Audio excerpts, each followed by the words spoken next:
काल आमच्याकडे संख्याबळ नव्हतं. याचा अर्थ असा नाही की आम्ही अपयशी ठरलो. भविष्यात आम्हाला आणखी संधी मिळू शकतात.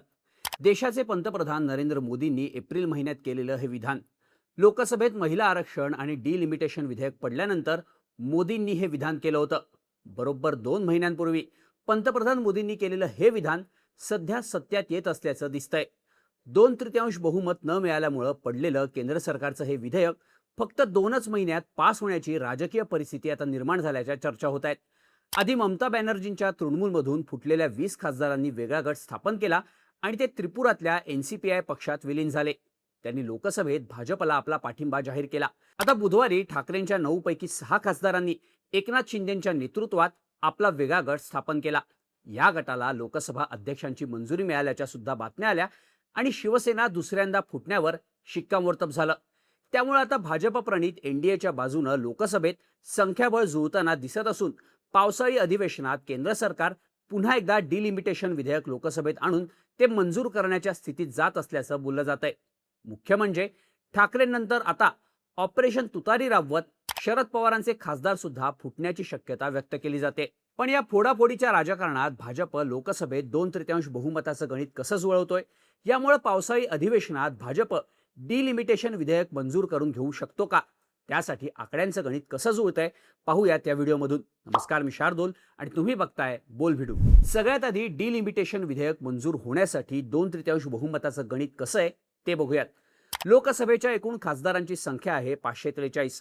आता विशेष बहुमतासाठी एकूण खासदारांच्या 50% खासदारांनी उपस्थित राहणं आणि या उपस्थित असलेल्या खासदारांपैकी 2/3 खासदारांनी विधेयकाच्या बाजूनं मतदान केलं तर ते विधेयक लोकसभेत मंजूर होतं.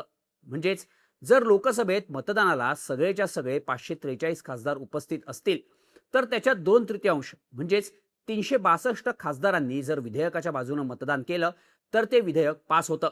आता एप्रिल 2024 मध्ये केंद्र सरकारचं डिलिमिटेशन विधेयक जेव्हा पडलं होतं तेव्हा आकड्यांचा खेळ कसा होता ते बघूयात. एप्रिलमध्ये जेव्हा मोदी सरकारनं महिला आरक्षण आणि डिलिमिटेशन विधेयक लोकसभेत मांडलं होतं तेव्हा लोकसभेत एकूण 528 खासदार उपस्थित होते. त्यामुळं 528च्या 2/3 म्हणजेच 352 खासदारांनी विधेयकाच्या बाजूनं मतदान करणं गरजेचं होतं. पण विधेयकाच्या बाजूनं त्यावेळी मतं पडली 298 आणि विधेयकाच्या विरोधात मतं पडली 230. याचाच अर्थ हे विधेयक 54 मतांच्या फरकानं नामंजूर झालं होतं. विरोधकांनी दाखवलेल्या एकजुटीमुळे मोदी सरकारला बसलेला हा मोठा धक्का होता. हा मोदी सरकारचा सगळ्यात मोठा पराभव मानला गेला. पण त्यानंतर गेल्या 2 महिन्यात घडलेल्या घडामोडी बघितल्या तर हा नंबर गेम हळूहळू भाजपच्या बाजूनं झुकत असल्याचं दिसतंय. त्यासाठी सगळ्यात मोठी घटना घडली ती ममता बॅनर्जींच्या तृणमूल काँग्रेसमध्ये पडलेल्या फुटीमुळं. तृणमूल काँग्रेसचा पश्चिम बंगाल विधानसभेत दारुण पराभव झाल्यानंतर पक्षात उभी फूट पडली. आधी ममतांच्या 80 पैकी 58 आमदारांनी बंड करत वेगळा गट स्थापन केला. पण त्यानंतर तृणमूलचे 28 पैकी 20 खासदार पक्षातून बाहेर पडले आणि त्यांनी आपला गट फक्त 3 वर्षांपूर्वी स्थापन झालेल्या त्रिपुराच्या NCPI पक्षात विलीन केला. तृणमूलच्या या 20ही खासदारांनी NDAला आपला पाठिंबा जाहीर केला. आता उद्धव ठाकरेंच्या 9 पैकी 6 खासदारांनी आपला स्वतंत्र गट स्थापन केला असून हा गट आता शिंदेंच्या शिवसेनेत विलीन होणार असल्याचं सांगितलं जातंय. या 2 फुटलेल्या पक्षांमुळे NDAचं संख्याबळ आता कसं वाढलंय ते बघूयात. NDAमध्ये भाजपचे 240 आणि त्यांच्या मित्र पक्षांचे मिळून एकूण 293 खासदार लोकसभेत आहेत. आता तृणमूलच्या 20 खासदारांच्या गटानं दिलेला पाठिंबा लक्षात घेतला तर NDAचं संख्याबळ 293 अधिक 20 बरोबर 313 असं होतं. यात ठाकरेंच्या 6 खासदारांची बेरीज केली तर हा आकडा होतो 319. आता 543 खासदारांचं 2/3 362 होतं. त्यामुळं हा आकडा गाठण्यासाठी NDAला अजूनही 43 खासदारांची गरज आहे. मग ही 43 खासदारांची बेरीज भाजप कशी जुळवू शकते तर त्यासाठी सगळ्यात आधी बोलूया तामिळनाडूतील MK स्टॅलिन यांच्या DMK पक्षाबद्दल. तामिळनाडूमध्ये नुकत्याच झालेल्या विधानसभा निवडणुकीत मोठा उलटफेर होऊन MK स्टॅलिन यांच्या DMKचा पराभव झाला तर थलपती विजयचा TVK पक्ष सगळ्यात मोठा पक्ष ठरला. निवडणुकीआधी DMK आणि काँग्रेस यांची आघाडी होती. पण निकालानंतर काँग्रेसनं DMKची साथ सोडली आणि विजयसोबत जाण्याचा निर्णय घेत सत्तेत सहभाग घेतला. काँग्रेसचा हा निर्णय DMKला अजिबात पटलेला नाही. काँग्रेसनं आम्हाला धोका दिल्याचा आरोप DMKनं केला. काँग्रेसनं DMKची साथ सोडल्यानंतर DMK कडून लोकसभा अध्यक्षांना पत्र देण्यात आलं आणि DMKच्या लोकसभेतील 22 खासदारांना सभागृहात काँग्रेसपासून वेगळं बसण्यासाठी व्यवस्था करावी अशी विनंती DMKने केली. DMKनं इंडिया आघाडीतून सुद्धा आता एक्झिट घेतली असून त्यांनी इंडिया आघाडीच्या 8 जूनला झालेल्या बैठकीला गैरहजेरी लावली होती. त्यामुळं डीएमके आता काँग्रेसपासून लांब गेल्याचं स्पष्ट झालंय.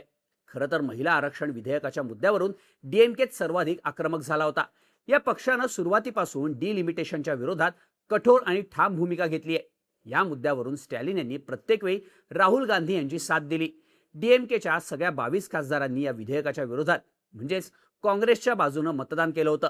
पण आता डीएमके काँग्रेसपासून लांब गेल्यामुळं डीएमकेच्या 22 खासदारांची भूमिका एनडीएसाठी महत्त्वाची असणार आहे. पण डीएमकेचे खासदार फोडणं हे भाजपसाठी सोपं नाही.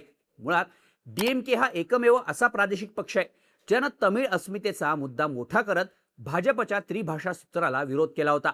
डीएमकेने हिंदी सक्तीच्या विरोधात आक्रमक भूमिका घेतली होती.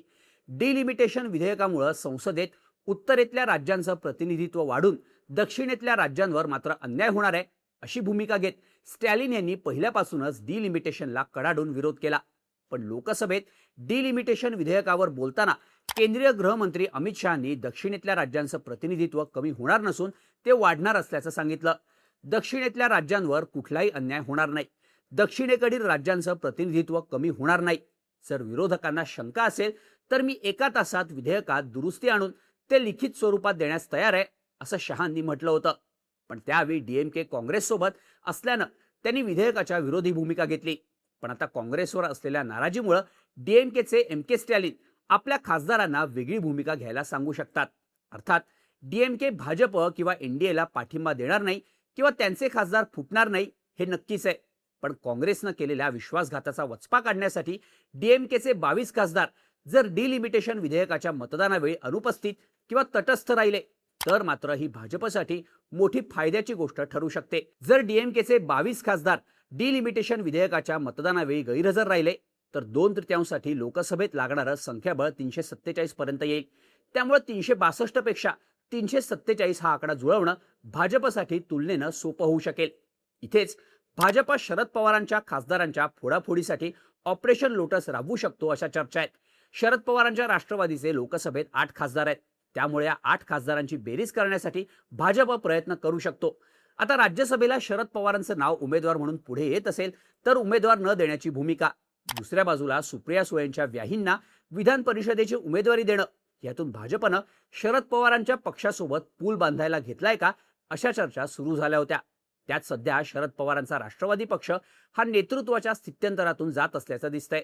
अजित पवारांच्या निधनानंतर राष्ट्रवादीच्या विलिनीकरणाच्या चर्चा फिसकटणं आणि मुख्य म्हणजे अजित पवारांसारखं राज्य आणि राष्ट्रीय अशा दोन्ही पातळ्यांवरचं खंबीर नेतृत्व पक्षात नसणं हा शरद पवारांच्या राष्ट्रवादी समोरचा मोठा पेच असल्याचं मानलं जातं. सुप्रिया सुळेंना नेतृत्व दिलं तरी मास लीडर ही त्यांची इमेज नसल्यामुळं त्यांच्या नेतृत्वात शरद पवार गट भाजपशी 2 हात करू शकेल का हा मोठा प्रश्न आहे. त्यातच जयंत पाटील विरुद्ध रोहित पवार यांच्यात नेतृत्वावरून असलेला सुप्त संघर्ष अनेकदा समोर आलाय. त्यामुळे लॉंग टर्म राजकारणात सर्व्हाइव्ह करायचं असेल तर शरद पवारांना आता निर्णय घेणं गरजेचं आहे असंच म्हटलं जातं. त्यात शरद पवारांच्या राष्ट्रवादीला काँग्रेसमध्ये विलीन करण्यासाठी सोनिया गांधींनी प्रस्ताव दिल्याच्या चर्चा मध्ये झाल्या होत्या. पण असं झालं तर शरद पवारांच्या राष्ट्रवादीचं स्वतंत्र राजकीय अस्तित्वच संपुष्टात येईल. त्यात राजकारणात टिकून राहायचं असेल तर शरद पवारांना सत्तेसोबत जाण्याचा मार्ग कधीही सोयीचा आहे. आजवर शरद पवारांनी सत्तेसाठी अशा राजकीय तडजोडी अनेकदा केल्याचा इतिहास आहे. त्यात जर शरद पवार भाजपसोबत गेले तर राष्ट्रीय राजकारणातलं त्यांचं वजन नक्कीच वाढणार आहे. मुख्य म्हणजे जर असं झालं तर केंद्रात सुप्रिया सुळेंना मंत्रिपद मिळवून देत राष्ट्रवादीचं नेतृत्व म्हणून सुप्रिया सुळेंना पुढे आणणं शरद पवारांसाठी सोपं जाऊ शकतं. त्यामुळेच ठाकरेंच्या खासदारांनंतर आता शरद पवारांच्या खासदारांसाठी भाजप प्रयत्न करू शकते अशा चर्चा आहेत. जर शरद पवार थेट भाजपसोबत गेले नाहीत तर त्यांचे खासदार फोडण्यासाठी भाजपकडून ऑपरेशन तुतारी राबवलं जाऊ शकतं असं म्हटलं जात आहे. आता यात पवारांचे कोणते खासदार भाजप गळाला लावणार, हे ऑपरेशन यशस्वी होणार का हे पाहणं महत्त्वाचं असेलच. पण ठाकरेंपाठोपाठ शरद पवारांचे खासदार आपल्याकडे वळवून भाजप लोकसभेत डिलिमिटेशन विधेयक पास करून घेण्यासाठी प्रयत्न करणार असल्याच्या चर्चा आहेत. यासोबतच समाजवादी पक्षाचे खासदार सुद्धा फुटण्याच्या चर्चा जोर धरायला लागल्यात.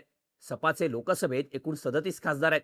त्यापैकी 25 ते 26 खासदार पक्षांतरासाठी पूर्ण तयार असल्याचा खळबळजनक दावा उत्तर प्रदेशचे उपमुख्यमंत्री आणि भाजपचे वरिष्ठ नेते केशव प्रसाद मौर्य यांनी केलाय. भाजप त्यांच्या पक्षाला फोडत नाहीये, पण 2027च्या विधानसभा निवडणुकीआधी त्यांचे नेते स्वतःहून आमच्याकडे चालत येतील असा दावा मौर्य यांनी केलाय. आता जर अखिलेश यादव यांच्या नेतृत्वातील समाजवादी पक्षाचे जर इतक्या मोठ्या प्रमाणावर खासदार फोडण्यात भाजपला यश आलं तर भाजपसाठी डिलिमिटेशन विधेयक मंजूर करून घ्यायला कोणतीही अडचण येणार नाही हे स्पष्ट आहे. यातच आम आदमी पक्षाचे पंजाबमधले राज्यसभा खासदार सोबत घेतल्यानंतर त्यांचे पंजाबमधले लोकसभेचे 3 खासदार फोडण्यासाठी सुद्धा भाजप प्रयत्न करू शकते असं म्हटलं जात आहे. एकंदरीतच डिलिमिटेशन विधेयक मंजूर करून घेण्यासाठी भाजपचा हा फोडाफोडीचा प्लॅन बी असल्याचं आता म्हटलं जात आहे. तृणमूल काँग्रेस आणि ठाकरेंच्या शिवसेनेचे खासदार फोडणं हा या प्लॅन बीचा पहिला टप्पा असून येत्या महिन्याभरात भाजप असे अनेक धक्के देऊ शकते. यात शरद पवारांचे खासदार सुद्धा सोबत घेण्याची खेळी भाजप खेळू शकते असं बोललं जात आहे. त्यामुळं 20 जुलैपासून सुरू होणाऱ्या पावसाळी अधिवेशनात महिला आरक्षण आणि डिलिमिटेशन विधेयक नव्यानं भाजप मांडणार का आणि ते पास करण्यासाठी 2/3 खासदारांचं गणित भाजप कसं जुळवणार हे पाहणं महत्त्वाचं असणार आहे. तुम्हाला याबाबत काय वाटतं? भाजप पावसाळी अधिवेशनात ही विधेयकं पास करून फक्त 3 महिन्यात आपल्या पराभवाचा वचपा काढणार का? तृणमूल आणि ठाकरे गटानंतर आता शरद पवारांच्या राष्ट्रवादीच्या खासदारांचा नंबर लागणार का? याबद्दलच्या तुमच्या प्रतिक्रिया कमेंट करून नक्की सांगा आणि अशाच माहितीपूर्ण व्हिडिओजसाठी बोल भिडूच्या YouTube चॅनलला सबस्क्राईब करायला विसरू नका.